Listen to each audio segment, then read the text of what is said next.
Hello, everyone. Welcome to our special series webinar. We'll give everyone just a moment to log in. We're seeing our attendee numbers increasing. So in just another minute or so, we will go ahead and get started. Thanks so much, everyone, for being here.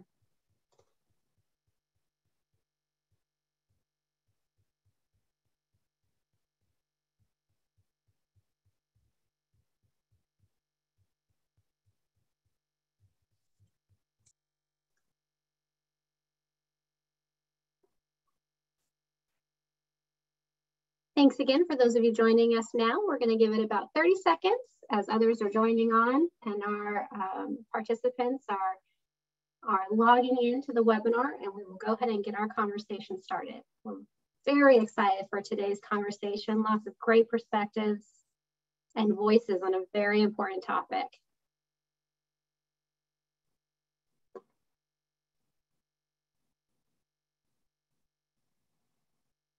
All right, well, good afternoon, everyone. I have about 2 minutes after the top of the hour, so we want to go ahead and get our webinar started. We are so glad to have you all with us today. My name is Lauren Zabinski, and I am Deputy Director for Early Learning Policy here at the Hunt Institute. And for the benefit of anyone who may be joining us for the first time today, the Hunt Institute is the creation of our founder and our namesake, 4-term Governor of North Carolina, Jim Hunt. We serve as an education policy support to governors, state legislators, and other high-level state elected officials. And we cover the full spectrum of education policy from early childhood, as we're all here together, all the way through the workforce. In our usual Early Efforts webinar series, we focus on early childhood portion of that spectrum. And today are even more elated to have this special series webinar take place and partnering with the National Institute for Early Education Research, what many of us refer to as NIEER, to discuss the recently released State of Preschool Yearbook. The State of Preschool Yearbook has annually tracked state-funded preschool program funding, access, and policies since the 2001-2002 school year. Seems like it was just yesterday that the first edition was released, but to see that 2001 in writing makes all of us feel like we have been in this much longer than that. The yearbook seeks to improve the public's knowledge and understanding of state efforts to expand the availability of high quality education for young children. This valuable report is indispensable, as we know, for many of us, for policymakers, for advocates, and for researchers to make informed decisions on early childhood education. We're excited to host and to partner with NIEER to have this webinar today in this special series to really dig deeper into this newest yearbook and to be joined by our experts in the field to hear specific perspectives and uses for this yearbook and the incredible data and information that it contains. So joining here for this webinar today, we have Dr. Allison Friedman-Krause, Assistant Research Professor at NIEER and lead author of the current yearbook, Dr. Steve Barnett, founder and Senior Co-Director of NIEER, Libby Doggett, Early Learning Expert and Consultant at Libby Doggett Consulting in Texas, Patricia Lozano, Executive Director of Early Edge California, Lauren Jenks-Jones, Executive Director of Early Childhood at Oklahoma State Department of Education, Catherine Walden, Parent Representative, Dr. Pamela Trulove Walker, Senior Director, Early Learning and Education, Alabama Department of Early Childhood Education, and Robin Wilkins, Education Program Specialist, New Jersey's Department of Education. We are so excited to have you all with us today and know this is a larger panel than maybe some of our past webinars, but very excited to have such a wide range of voices and experiences with this NIEER yearbook, knowing that it has had renditions since 2001 and that there are multiple ways to use it and voices to this yearbook and the work that we all do on a daily basis. Before we get started in the great conversation with our wonderful panel, just a few quick housekeeping items. Later in the hour, we will try and provide some time to address questions from you all as our audience. So if you would like to contribute a question, Please feel free to tap on that Q&A option there at the bottom of your screen and add in any questions you have for our panel, whether it is the specific on the yearbook data or the uses and kind of lens and perspectives that all of our panelists are providing. Also, please know that today's session is closed captioned. You can also access those settings there on that tab and that toolbar at the bottom. Finally, you will be able to access today's recording of the webinar later on the Hunt Institute's website through our YouTube channel. So to begin our conversation today, we are fortunate enough to have both Steve and Allison, who are both pivotal in NIEER's work and this yearbook, to give an overview of the latest edition of the yearbook. So with that, Steve and Allison, I'll turn it over to you. Great, thank you, Lauren. I'm gonna go ahead and get my slides going. Before I get started though, we would like to thank the Heising-Simons Foundation and the Bill and Melinda Gates Foundation for funding this work. And here we go, get those slides up.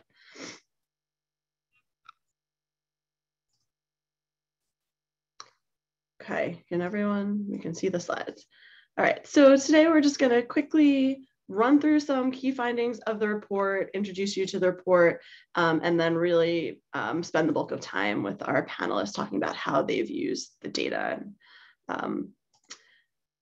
So with that, this is just sort of a quick glance into the report. It is an example of the information we provide for each state. There's enrollment and spending data over time over the last 20 years, a brief narrative trying to give more detail, sort of what behind the data, maybe some of the information that the data can't show. The bottom of the pages, we have rankings. On the second page, there's information on how or how they don't meet each of our 10 quality standard benchmarks. And then at the bottom of the page, we provide some spending information as well as comparing what states are spending on preschool to what they spend on Head Start and on K-12 education. So obviously you could talk about this page just for an hour, but we don't have much time. So what is the State of Preschool? It's an annual report. It's an annual survey that we do of all state-funded preschool programs in the US. So those are programs that predominantly focus on 3- and 4-year-old children, providing educational focus. It's not tied to the state's childcare system. As Lauren has mentioned, we've been doing this since 2001. Next year will be the 20th edition of the report, so that's sort of crazy. It focuses primarily on access or enrollment, our quality standard benchmarks, and spending for state-funded preschool. There's other information on eligibility, hours of operation. We have special topics each year. Most recently, it's been on how state-funded preschool has been impacted by COVID, but we've focused on supports for dual language learners, supports the workforce, and parity policies. We have, our survey, as the other Lauren can attest to, is pretty long and detailed. We have currently 63 programs in 44 states. DC and then also Guam is our only territory in the book. There's some information on early childhood education, early childhood special education, and Head Start in the report as well. This year we included 2 new transitional kindergarten programs in Michigan and Washington State. California's transitional kindergarten program has been included for a number of years, but including these 2 new TK programs this year did raise some issues that we want to have conversations with the field about as we move forward for the next reports. With the 20 years of data this year, we have lots of information on trends over time. What does it look like? So we've made progress on enrollment. We've more than doubled the percentage of 4-year-olds served from 2002 until 2021. Of course, we did see the COVID dip. We lost a decade's worth of progress in 1 year, though we do expect that will rebound, hopefully in the next year or 2. But on the flip side, we have really not seen any progress for 3-year-olds. You could say we doubled the percentage from 3 to 6, but we're really only reaching 4-year-olds at this point. As I mentioned, COVID did have a negative impact on state-funded preschool enrollment in nearly all the states. There are only 6 states in which enrollment in state-funded preschool increased from before the pandemic to the 2020-21 school year, though in many of those states, children were still enrolled in virtual preschool for at least part of the year. On the other hand, more states were able to hold preschool spending steady. So we did see spending decreases in about half of the states, but compared to enrollment, it's sort of a happier picture. We're optimistic that because states were able to hold preschool funding steady, this will sort of help support a rebound and return of children to the classroom because they were able to keep the classrooms open even if fewer children were in the classrooms. That said, that's not the picture in all the states, so we'll have to see what the next yearbook shows. With it, hopefully we'll see more increases in spending and more return to the classroom.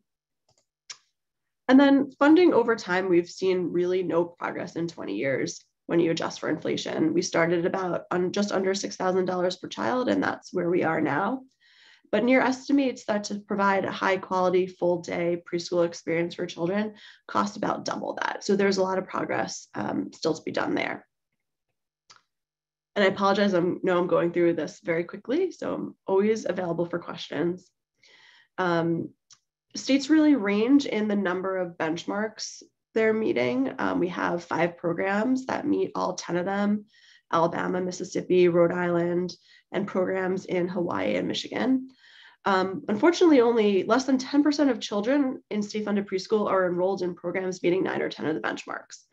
On the other hand, we've got about 40% of children in programs meeting fewer than half of the benchmarks. And as you can see in the map, some of the largest states like California and Texas and Florida meet, some of the fewest benchmarks. And then finally, excuse me, we did a new analysis this year to see sort of looking at dosage. So our analysis shows that most children in most states are receiving what we're defining as a full day program, which is really only 4 hours per day. And with that quick summary, I'm going to turn it over to Steve. Thanks, Allison. Before we move over to our to the rest of the panelists, I just wanted to talk a little bit about what our purpose is. How we thought about developing the use of the yearbook. The yearbook was created as a partnership with the state pre-K administrators. We still work with them in the ways in which we develop it going forward. But the major purposes are first just to bring transparency to preschool policy. It's very difficult for people to know what the policies actually are, whether that's the general public or even policymakers in a state. We wanted to be able to recognize leadership progress and strong policies. If no one knows what your state preschool policies are, then it's hard to get recognized for doing a good job. It's also hard to identify needs for improvement. Another purpose of the yearbook, pretty explicit, is to allow states to compare with each other and learn from each other. States do learn from other states about policies, and I think states learn from comparing themselves to each other. Another purpose of the yearbook is to track changes over time, as Allison showed you. There's a number of ways in which we've done that, but there are probably 100 different policies that we can track over the last 20 years beyond access or enrollment, the 10 benchmarks, and spending per child. Another important purpose of the yearbook is to try to do some unduplication. As Allison mentioned, we do report on some data from Head Start and early childhood special education. And to the extent that it's possible, we try to unduplicate across these 3 programs to give a percentage of children, a number of children in each state who have access to some kind of publicly funded early childhood education. Another purpose of the yearbook is to serve as a resource. This is a resource for policymakers, resource for the media, for philanthropy, for the general public, for in particular for advocacy, who want to know about state policies, and to try to do this in a way that reduces the agency response burden so that the state early childhood agencies don't have to report to everybody, every single time they get a request from the press. For most of the information the press wants, for example, they can just refer them to the yearbook. And then finally, to facilitate policy analysis and research by making this data available, not just through the yearbook, but in form of data sets to people in academia and other places who can use the yearbook. And with that, I'll let us move along to our panelists.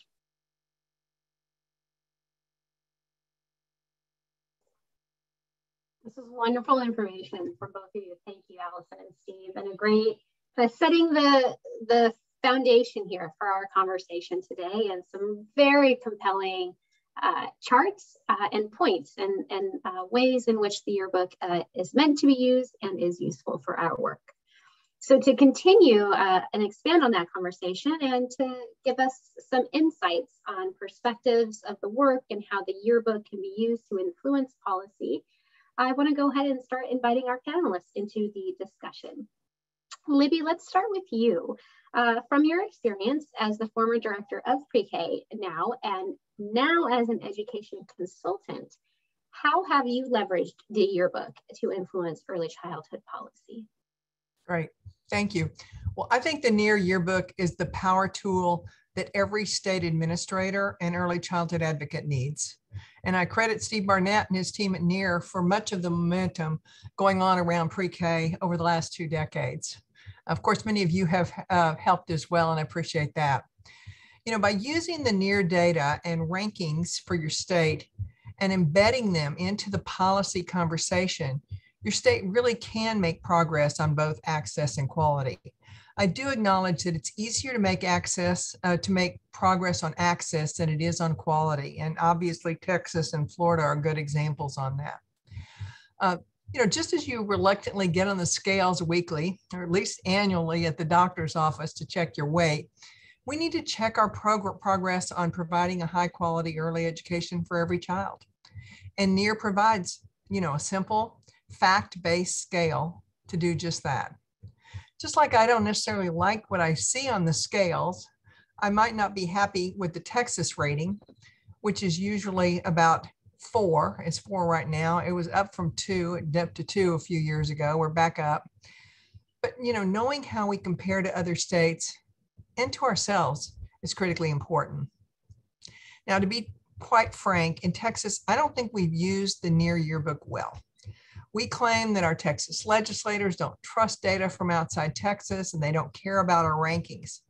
And while these attitudes do prevail among many, I think we could do a much better job of using the yearbook data. So if I were in charge of the world, I would make sure that I was ready for the NIEER yearbook release every year by distributing our Texas state page and a map of our great border states quality rankings to the media, state and local administrators, advocates, and key parent partners.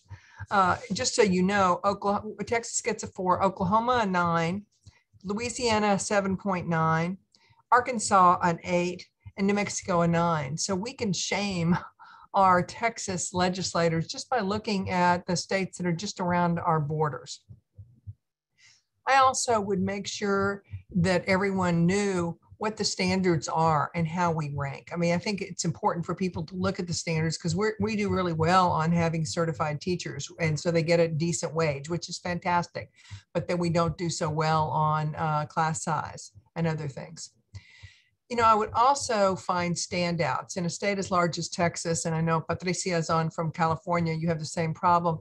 it's hard to move a whole state, but we can move individual districts. So if we find standouts like Pre-K for SA in San Antonio, and if we share the data in how higher pre-K standards are assuring more children enter pre-K, enter kindergarten prepared, I think that can make a difference. So we need to also, not ignore or really involve the local level and local administrators. Now, I know many of you are now working, as we are in Texas, on a birth to 5 or birth to 8 agenda. And I'm sure you're wondering, how does pointing out inadequacies of standards in our pre-K system, which is much higher in many states than other parts of the ECE system, help build a cohesive system?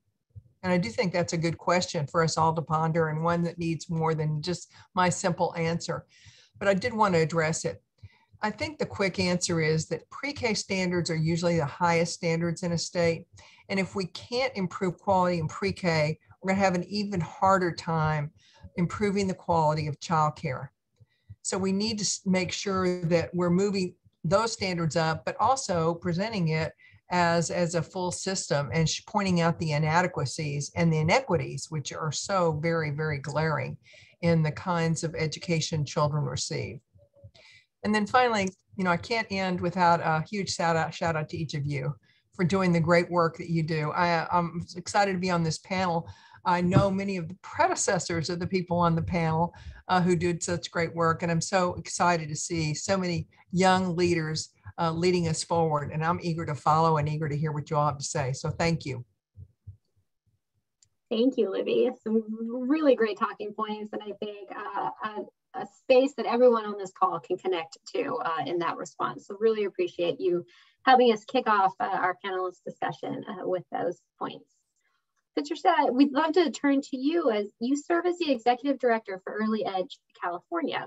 Your state is poised to make significant changes in early childhood policy. Can you talk to us a little bit more about some of these opportunities and how NIEER's yearbook can be used to support the need for change?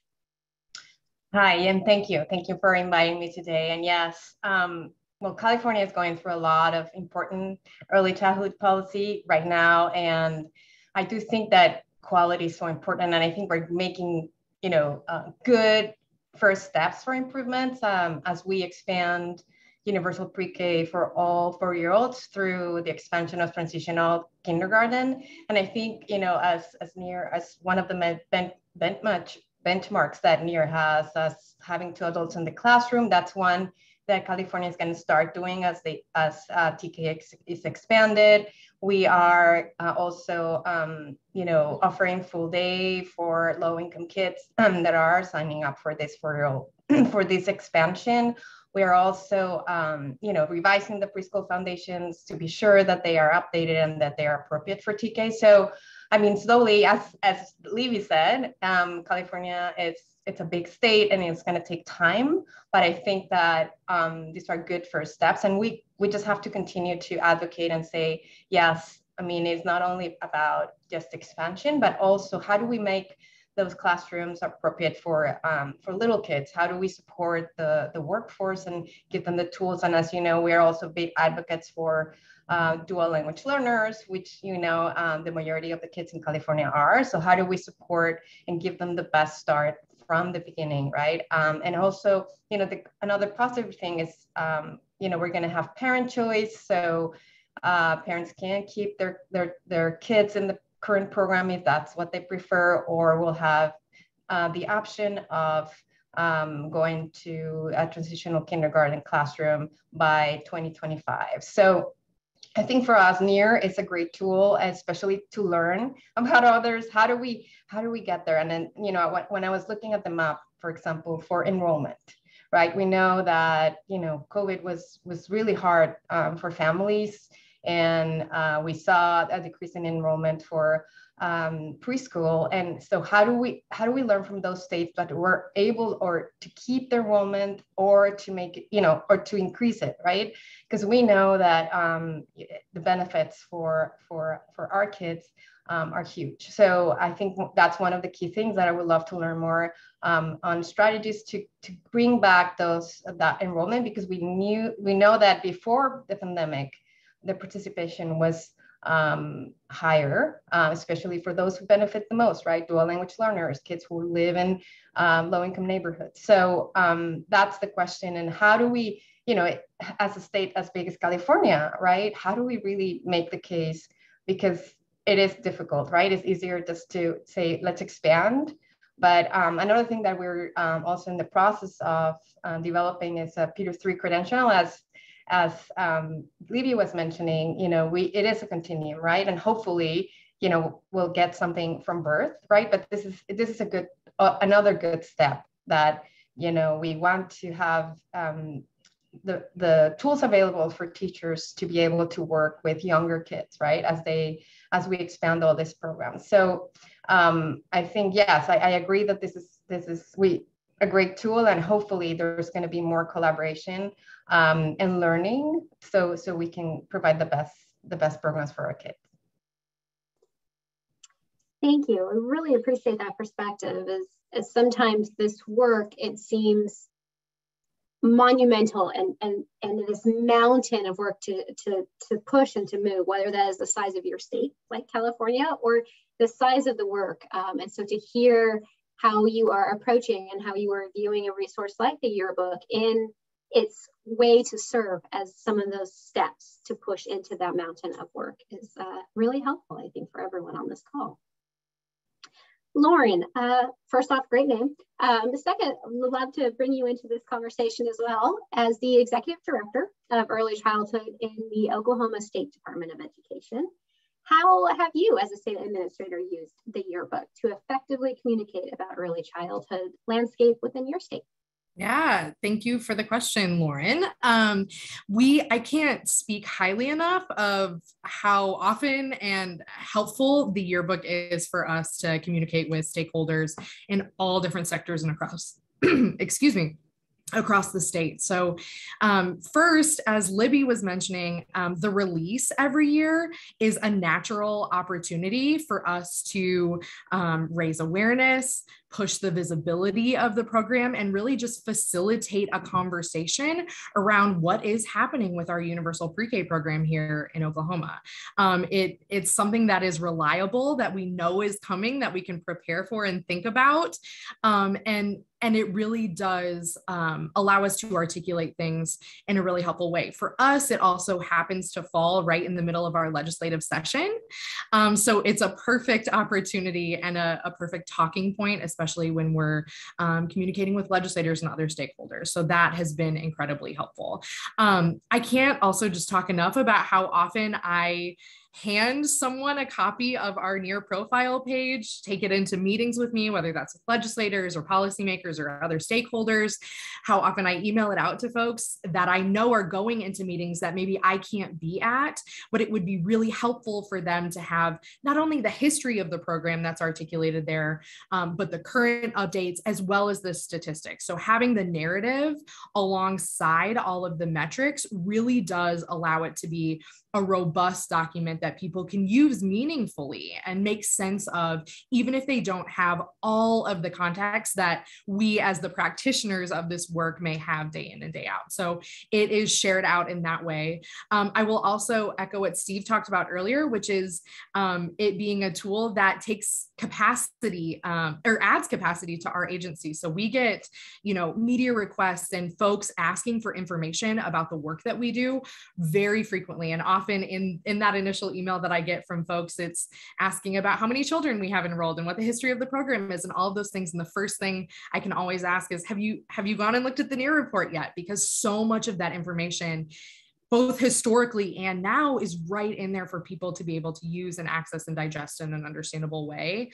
So it really has added a ton of capacity to our team to not have to duplicate efforts and be able to provide a succinct, effective narrative that allows really anyone to digest what's going on with our program. So it has been an incredibly helpful tool across all different sectors of the work that we do.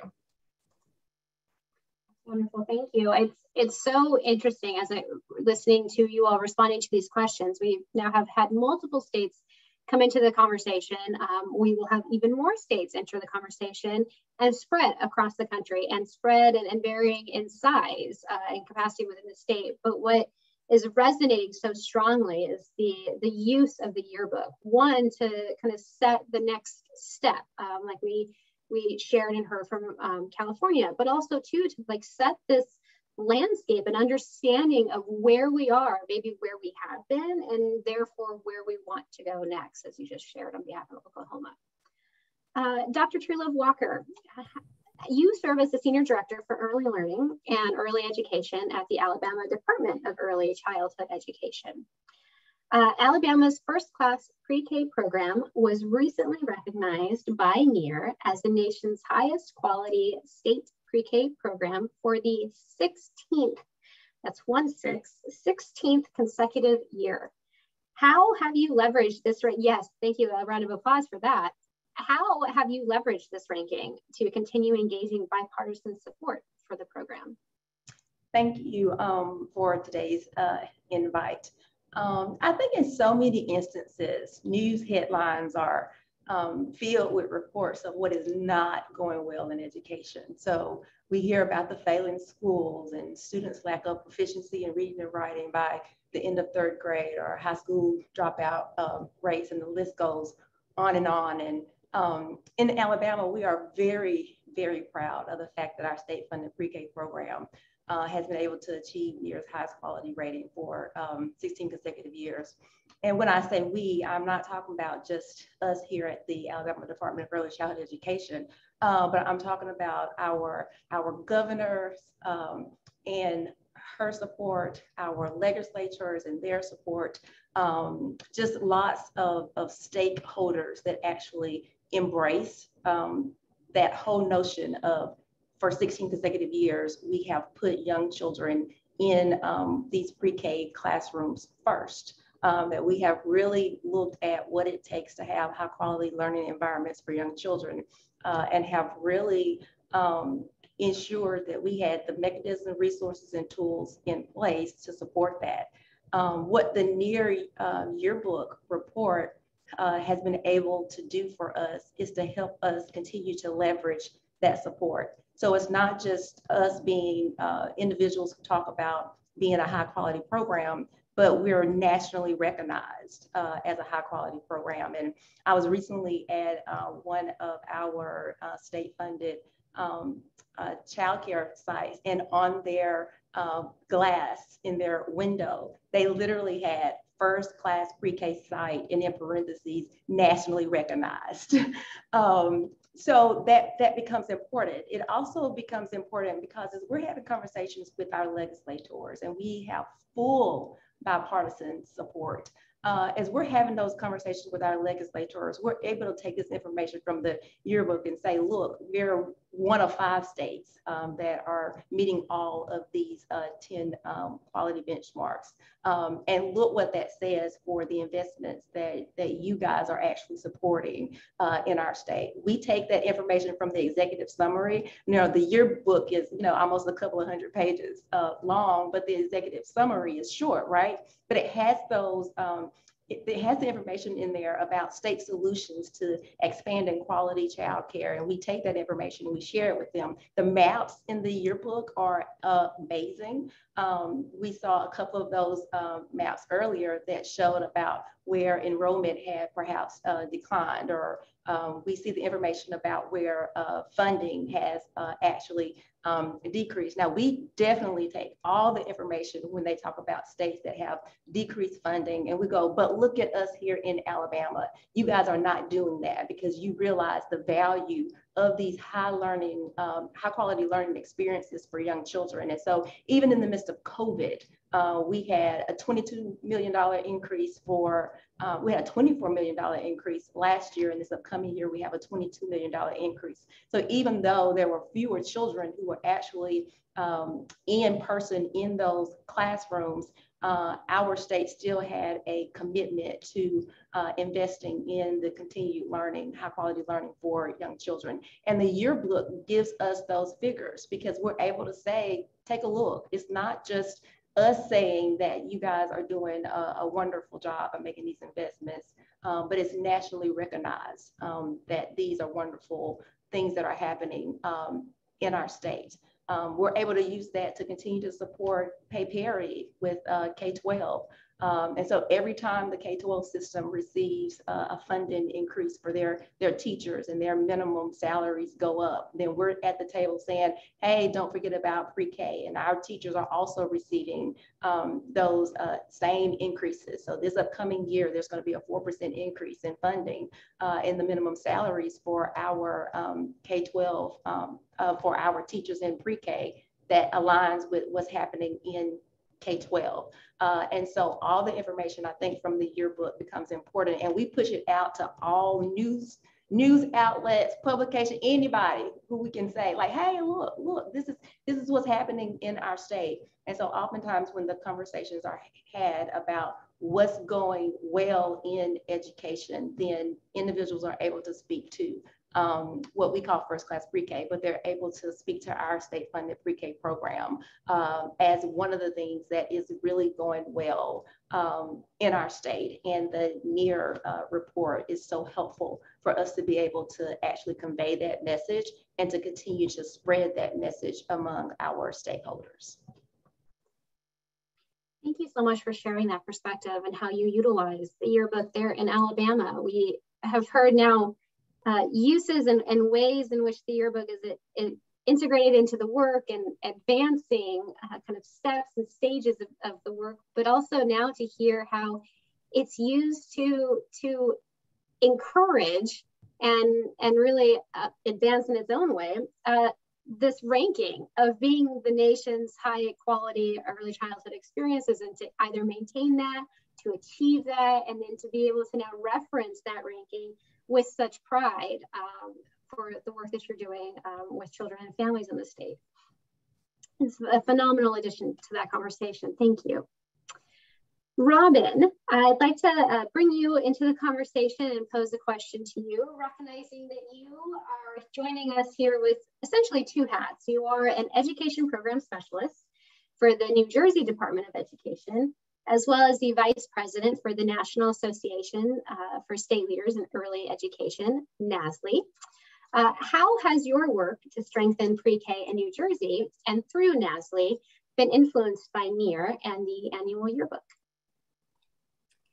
So hello, everyone. First, I want to say, give a shout out to all of the New Jersey folks who are on the call. I've seen your names pop up in the chat.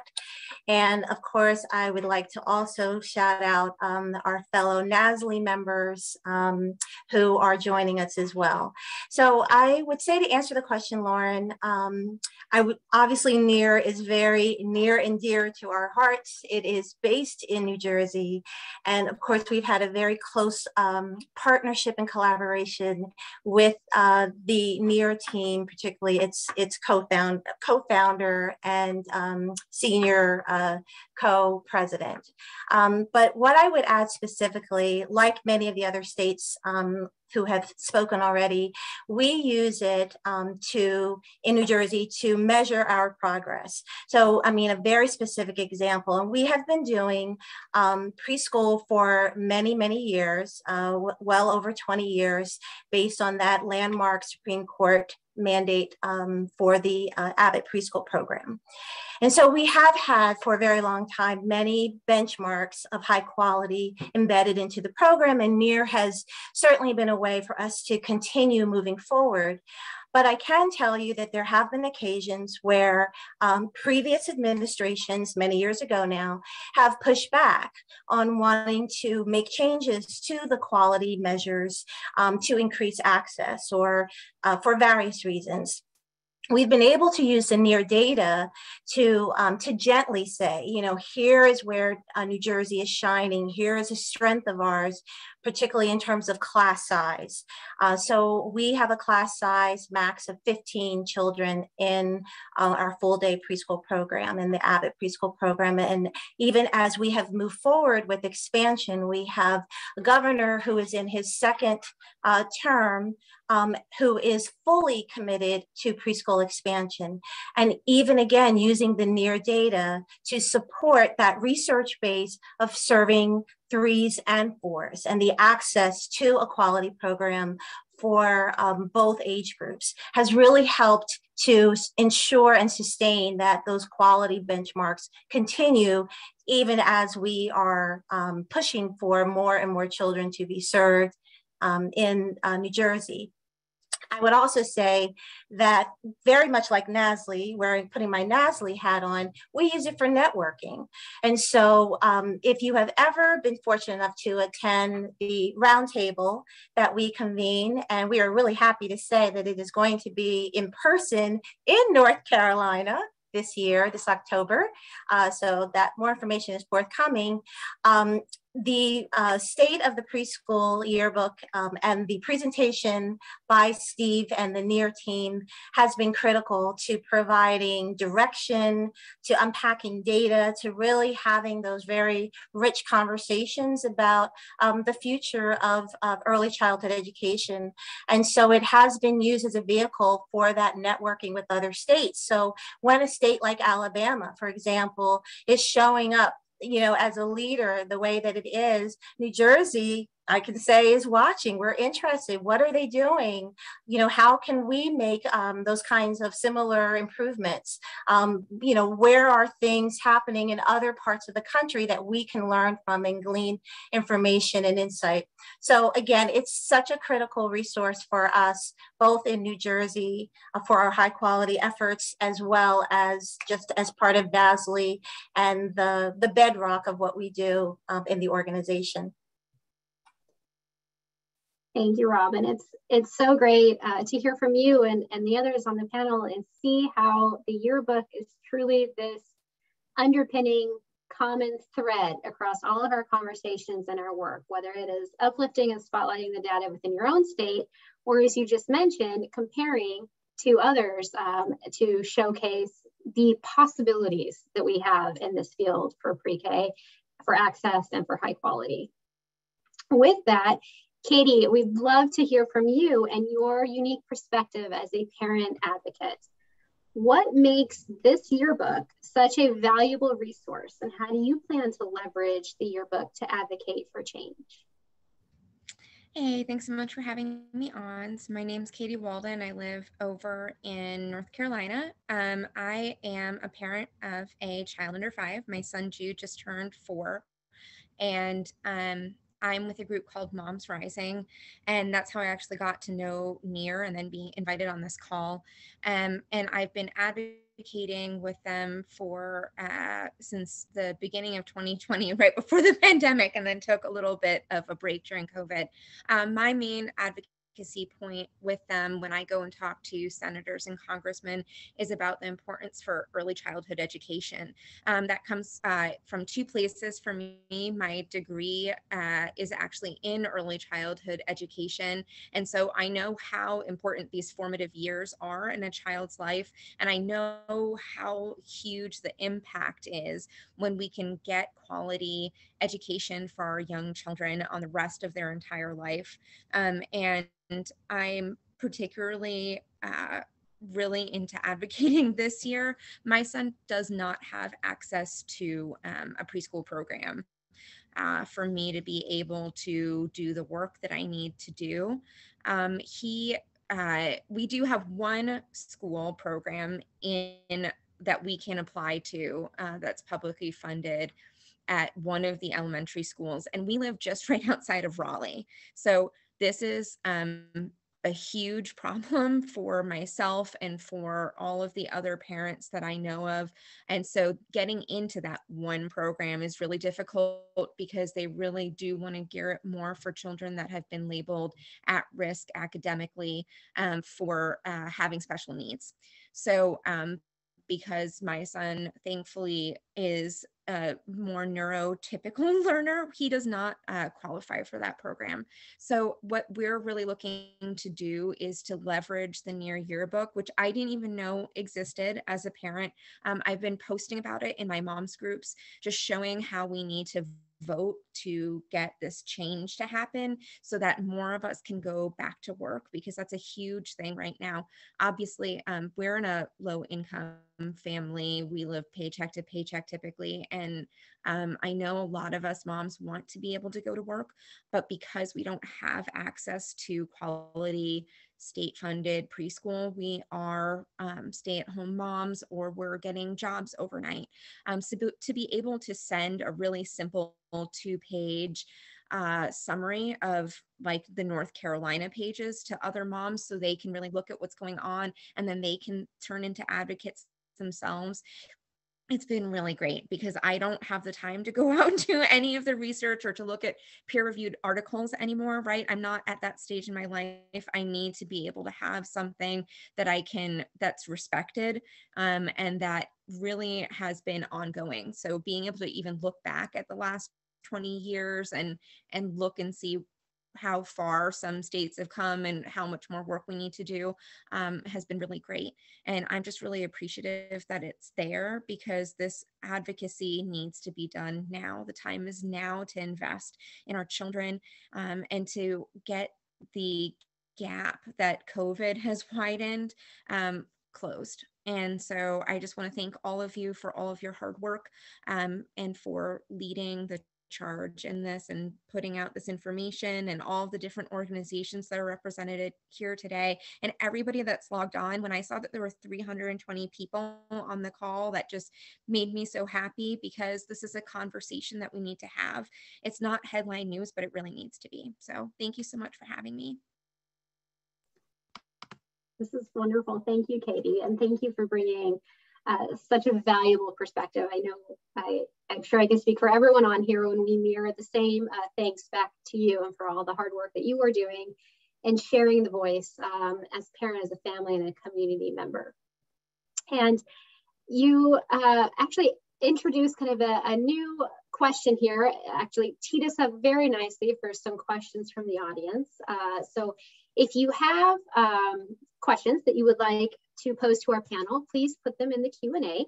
We'll get to as many as we can. We have a few minutes left together.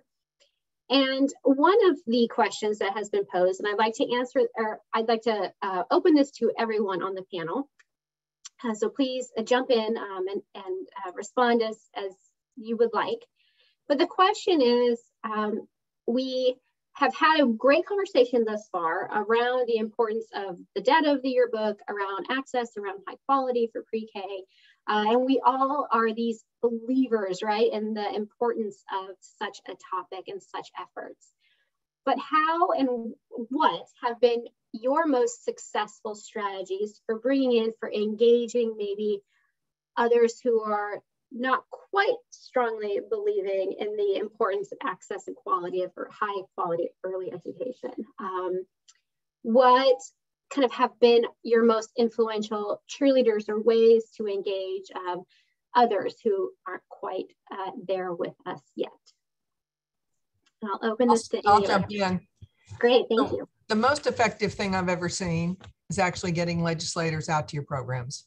And Arkansas, you've done this so well over the years, but there was a state senator there, and he would tell the story of he kept getting a call from a senator, please come out and see the center. And he said, no, it wasn't in his district. And then they got one to call from his district. They had to call 4 or 5 times and talk to his staff and say why it's important, explain that this is in the district. These are voters. This is an issue he should be concerned about.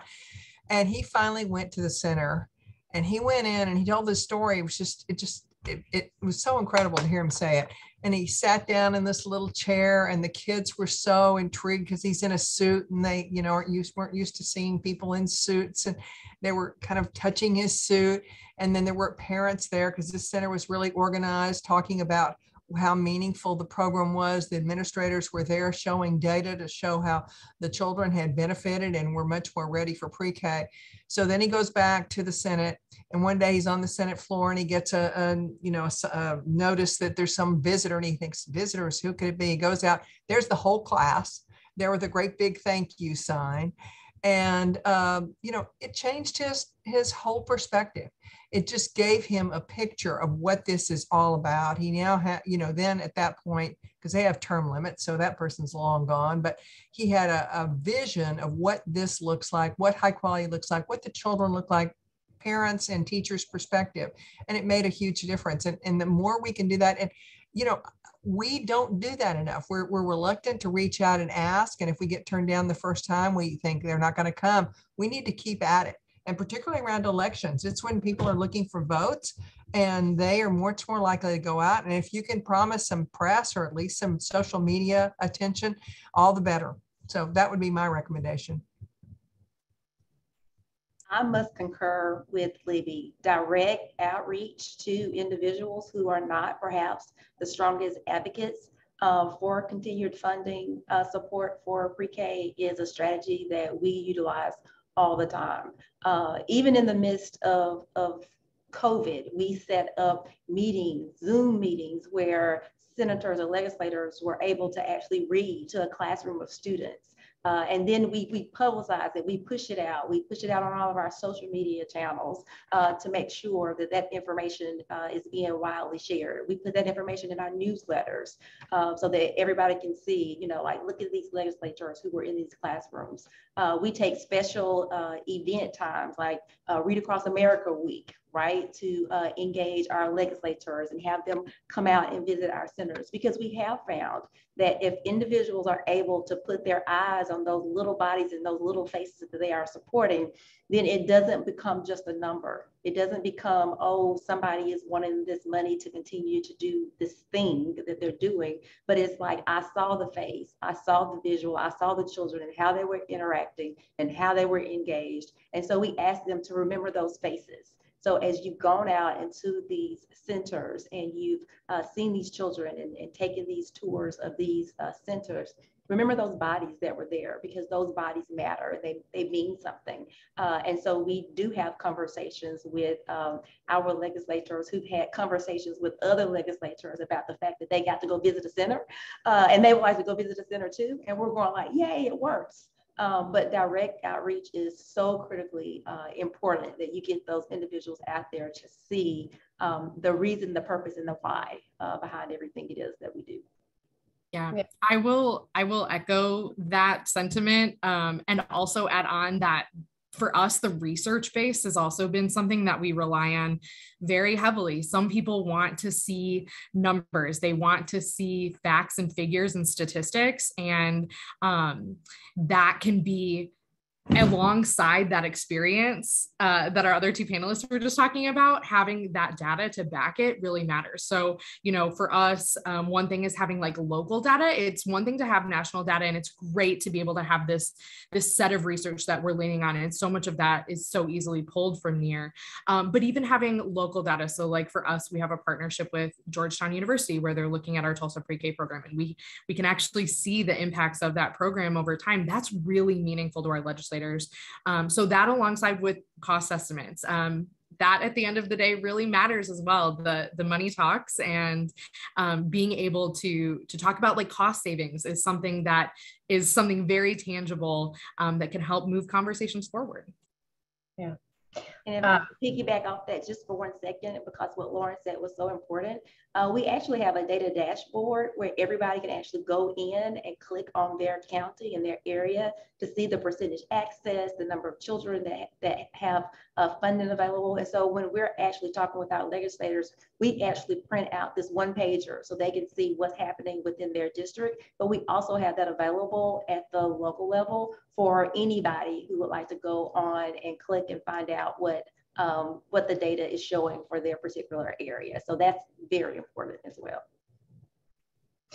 The only thing I would add quickly is, diversify your audience, right? Yeah, legislators, super important. The governor, don't forget, state leaders, parents like Katie, teachers, you need to hear the voices, and everybody should be pushing together, right? And don't give up. And then the media, right? You need to really be able to engage the media, so because they can tell the stories, right? How and keep going and don't give up. Even I think we're thinking what about the good and the bad? It's like always focus like what's the best for our kids, and that resonates with everyone, right? So, but always thinking about a very diverse group to because everybody will have some level of influence, and take the opportunities when they're there. If you have champions, just push for it as much as you can, because you never know if they're going to leave or not going to be elected for the whole time. So just get in when you can and push for it from all sides to be sure that you get your policy in place as fast as possible. Thank you all for your responses to that. It was so incredible to hear. We, as we do with most of our webinars, as we approach the top of the hour or the end of the hour, we like to pose one last question to each panelist and ask you as panelists to respond in 1 to 2 sentences, leaving us all with a last high point. And so the question is, what is your biggest hope for children and families as we look to the future? So in 1 to 2 sentences. Robin, we'll start with you. I would say that my biggest hope is marrying the access with the quality. I just think that it needs to be there. It should not be an either or. And if I could just sneak in a second little wish, I have to say, coming from a Department of Education, I would like to see more connection between preschool and the whole early childhood continuum. That's beautiful. Thank you. Dr. Truelove Walker.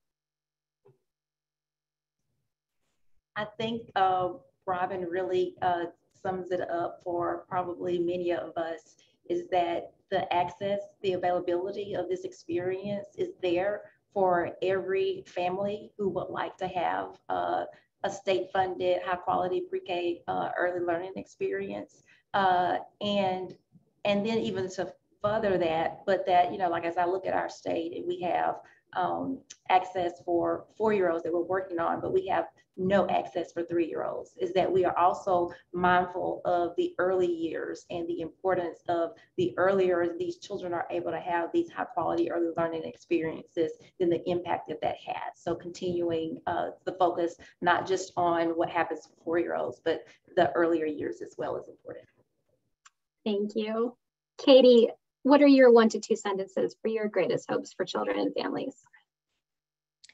I think my greatest hope would be that we get to the point where our whole country has full access. I mean, I have friends over across the ocean, and they, their access to preschool and their country's investment in early childhood education, I can't wait to see that mirrored here.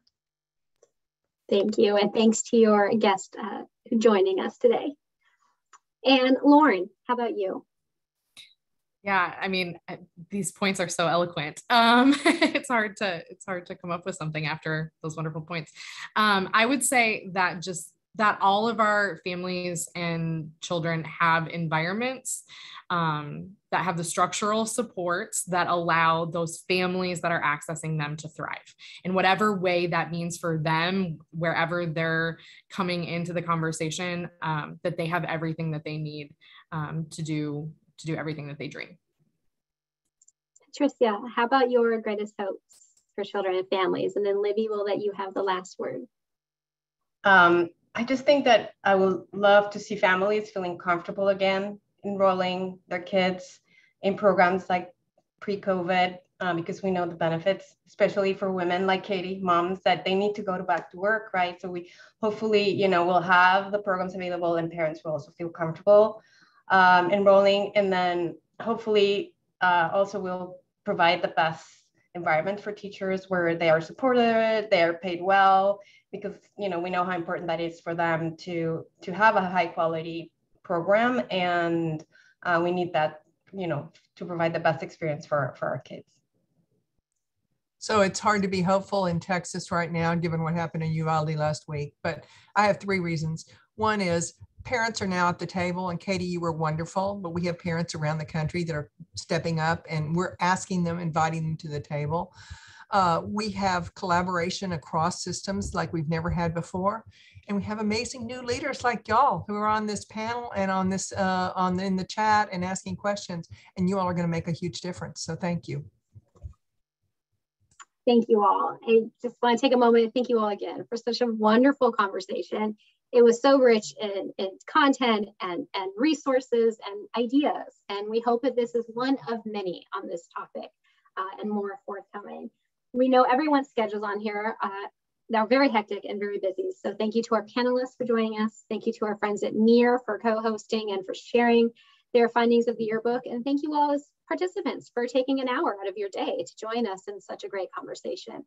We are so appreciative, and we would like to invite you. Our next webinar is on June 7th on Children Thrive in Equitable Communities, 11 Simple Rules to Help Them Grow. So we hope to see you all there.